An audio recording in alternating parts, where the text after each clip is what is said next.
Emmerdale tease that a shocking revelation is about to send fresh tremors through the village, one that will completely shift public opinion and expose the deepest cracks in loyalty, justice, and truth.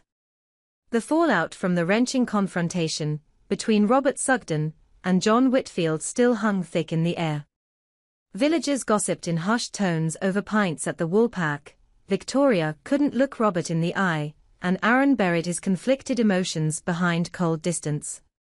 The image burned into everyone's mind was unmistakable: Robert striking John with a wrench, raw, brutal, and undeniably damning. John, meanwhile, played the part to perfection. Confined to a hospital bed with bandages around his head and neck brace in place, he wore his injuries like a martyr's halo. The village had chosen its side swiftly. Robert, forever tainted by his troubled past and impulsive nature, seemed like the obvious villain. Even Robert himself hadn't denied it. He confessed to the attack, albeit in a haze of guilt and confusion. Yet he had one unwavering belief burning in the back of his mind: he had been provoked. Deeply. He tried, at first, to reason it away. Maybe he'd imagined the smirk John wore when he taunted him. Maybe he'd overreacted. But something didn't sit right. It gnawed at him, this sense that John had known exactly how to push him to the edge. That it hadn't been random, it had been deliberate. One night, long after the village had gone to bed, Robert sat alone outside the empty house 2 plots away from where the attack took place. It had been under renovation for weeks. And then he remembered the sign: "Premises under surveillance for security purposes." It was a long shot, but if the camera had been rolling that day, it could reveal something crucial. He needed proof, not for the court of law, but the court of public opinion. And perhaps more importantly, for himself. What followed was a series of persistent visits, veiled pleas, and countless cups of coffee offered to the foreman of the renovation crew. It took time and subtlety, but eventually Robert managed to get a copy of the footage from the day in question. His hands trembled as he loaded the file on his laptop. What played out before his eyes wasn't just a moment of vindication, it was a revelation. John had seen Robert walking by. He had followed. He called out, voice low but sharp, taunting Robert over his failures. The footage had no sound, but Robert remembered the words as if they were etched into his brain. "Lost Aaron again, have you? What's it like knowing your son calls another man dad?" Robert stood frozen in the video, shoulders tightening, jaw clenching. John stepped closer, so close their shadows merged. He said something else. Robert had never repeated it out loud, but it was clear from the way Robert reacted that it struck deep. The attack wasn't planned, but it wasn't unprovoked either. Robert had been cornered emotionally and finally had snapped. His hands clutched the sides of the laptop as he rewound the footage again and again. This was the truth. And now, it had to be seen. With the video in hand, Robert did something that took every ounce of courage he had left. He walked into the police station. The reopening of the case sent shockwaves through Emmerdale. Initially, there was skepticism. But then came the internal review, the formal submission of the footage, and interviews reopened. John was summoned. And for the first time, he looked less like a victim and more like a cornered predator. Under pressure, his cracks began to show. Investigators uncovered prior incidents, 2 cases where John had filed complaints after seemingly being attacked, both of which had striking similarities. In each, he had emerged with minor injuries and major settlements. This time, however, his lies had gone too far. Under scrutiny, he faltered. His hospital statements conflicted with his prior testimony. With no audio, it was difficult to pinpoint the exact words used, but the video painted a clear picture. John had instigated the altercation. The village turned once again, this time, away from John. The same people who'd whispered behind Robert's back now looked at him with something bordering on shame. Victoria was first to approach, eyes brimming with guilt. "I should have believed you," she whispered. Aaron wasn't far behind. "I didn't know what to think," Aaron admitted quietly. "You've done terrible things before, Robert. But this. I should have looked deeper." At the new trial, Robert stood before the court with the evidence behind him, the truth lighting the way. The judge acknowledged that while the physical act couldn't be denied, the circumstances rendered it an act under extreme provocation. Robert was declared not guilty of attempted murder. John, however, faced charges for false statements and obstruction of justice. It was over, or so everyone thought. But Robert wasn't free.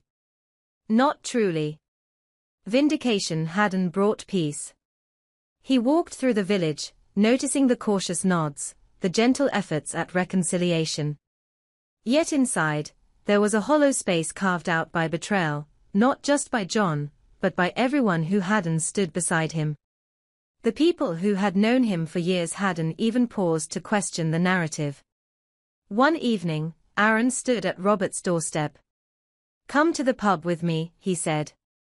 Robert looked at him, his expression unreadable. "Why?" "Because I miss you. Because I was wrong." Robert opened the door wider, but instead of stepping aside, he shook his head. "I needed you to believe me, Aaron.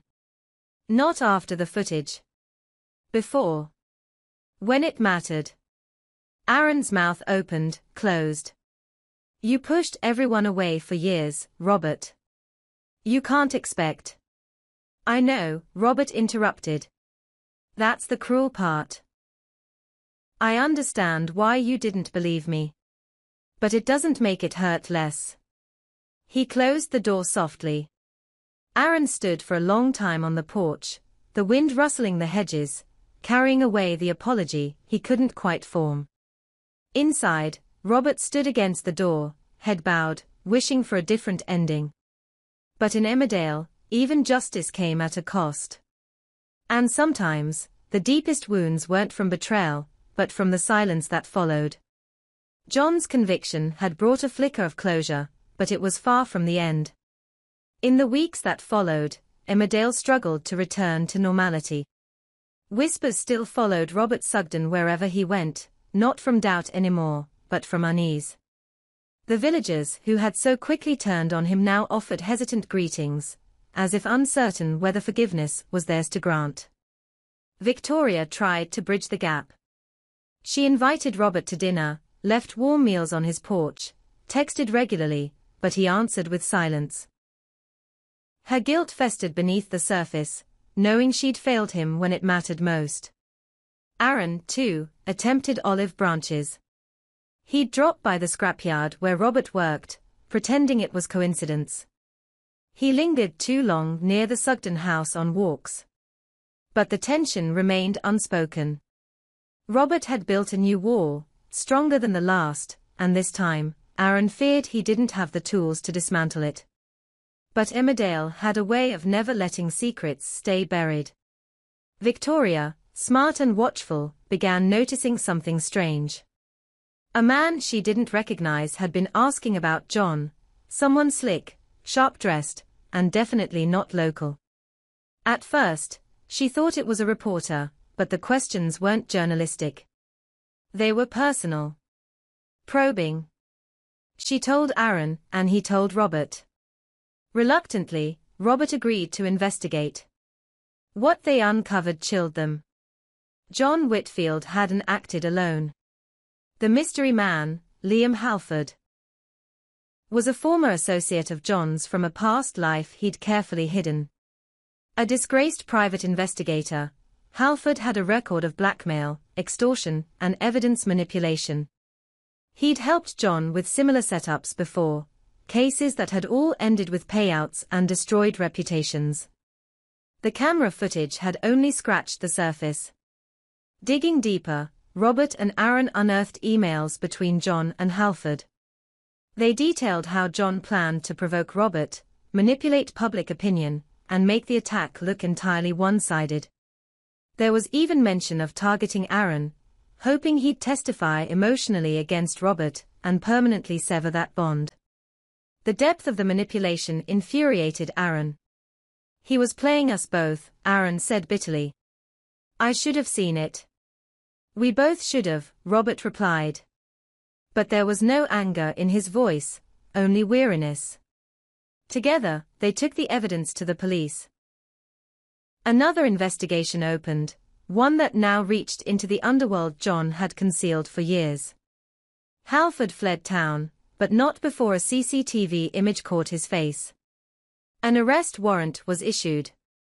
John, already incarcerated, now faced the possibility of additional charges linked to conspiracy, fraud, and perjury. And this time, the village truly rallied around Robert. Diane hosted a small gathering at the Woolpack in Robert's honor, not a celebration, but an acknowledgement. Even Chuz hugged him, holding back tears. "You didn't deserve any of this," she whispered. Robert nodded, but said nothing. He didn't come for speeches or reconciliation. He came because Victoria had asked, again, and this time, he said yes. Later that evening, he found himself alone in the beer garden, staring at the stars. Aaron joined him quietly. "Are we okay?" Aaron asked. Robert took a long sip of his drink. "We will be. Someday." That was enough, for now. But Emmerdale wasn't done with them. Weeks later, Halford was caught in Manchester. Interrogation revealed more. John and Halford had been hired before. By whom? That answer remained elusive. But it hinted that someone else, perhaps with ties to a rival family or someone with a vendetta against Robert, had been orchestrating these setups for years. The thought was horrifying. What if this wasn't the end, but only the beginning? And then, late one night, Robert found a note on his doorstep. Neatly typed. "No signature. You escaped this time. Not everyone will be so lucky." Robert burned the note in the sink, his eyes dark with resolve. He wasn't just fighting for his name anymore. He was preparing for the storm yet to come. And in Emmerdale, storms never passed quietly.